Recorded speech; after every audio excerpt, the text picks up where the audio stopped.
I saw it. Work hard, play hard, work Oh! hard. Oh my god, oh my god! Oh my god! Oh my god! In video games today, the monetization model of loot boxes are one of the bigger things that it's a driving point and a wedge for a lot of consumers of video games. And in the recent year, we've seen a few lawsuits that have gone in the way for the consumer, namely against Fortnite and Rocket League, with the FTC suing Epic Games over their dark patterns and microtransactions, and Epic Games turning around and settling for millions of dollars.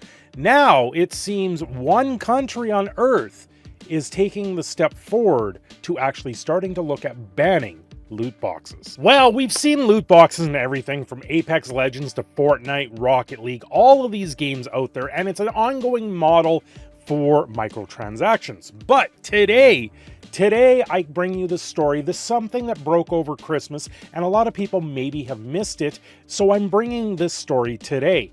China announces rules to reduce spending on video games. And one of the main things that they're going after is what you're doing for the gacha games, for these microtransactions in games. There's going to be a limit on an award, on bonuses that you get for signing up with these things, and it's an ongoing saga of things. Anyway, before I get fully into the video, do me a favor, like, share, subscribe, do all those fun YouTube things, and don't forget to leave a comment down below. Chinese regulators announced on Friday a wide range of rules aimed at curbing spending and rewards that encourage video games, dealing a blow to the biggest games market, which returned to growth this year. This is the world where you have billion-dollar mobile phone games, where you have $300 billion in a game industry, and a lot of it's being driven by gacha games and these microtransactions that lead to loot boxes, that lead to these rare drops, that lead to things that just cycles through the whole economy, and it creates a very negative downward force on a lot of pocket spending.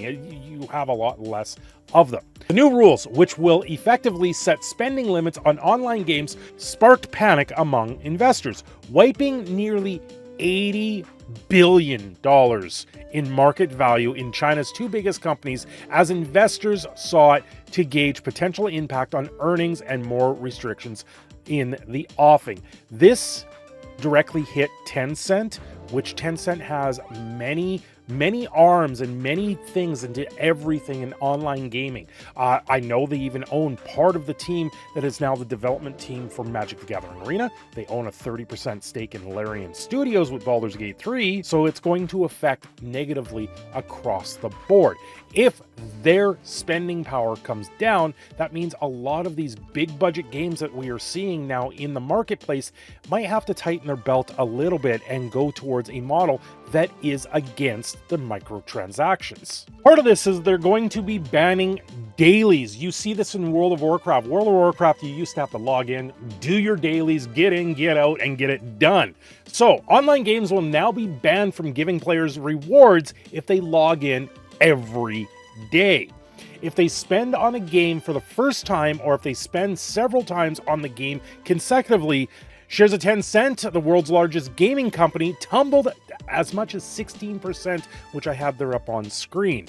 While those are the closest rival, NetEase plunged as much as 25% after the National Press and Publication Administrations published the new draft rules. You can see how big government, in this case, them putting in a massively overstepping regulation like this, how it affects the marketplace overall in general. I believe this is probably a good form of a decent thing where someone's actually stepping up and saying, no, let's step this back. This has gone too far. Regulation needs to happen. And this has been something that I've spoken to numerous effects for a very long time. And with China stepping up and actually making this is going to be a wave across the entire industry, because they have billions of people over there and they're going to wave that around. They have so much money over there. It's absolutely crazy how much it's going to affect everyone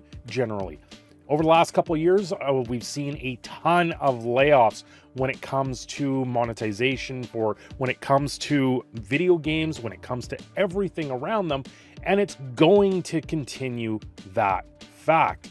Layoffs are going to continue through 2024.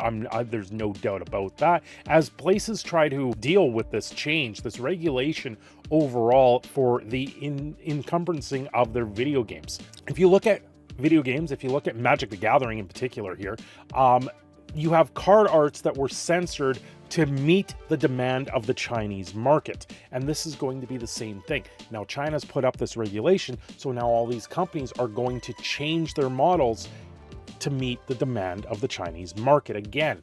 And does this mean loot boxes are going to go away?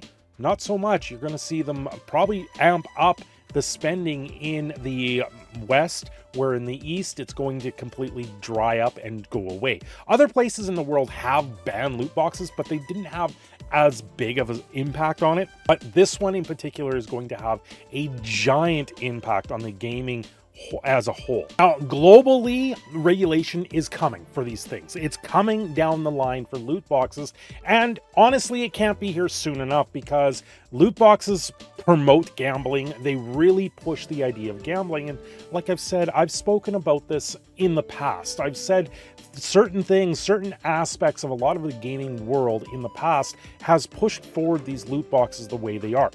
Once again, going back to Magic the Gathering, where they had the One Ring as a lottery for the card, which was actually found up here in Canada, it would have been deemed an illegal lottery when for the Canadian laws, because you had to actually buy in and all these other things. So there's a whole long list.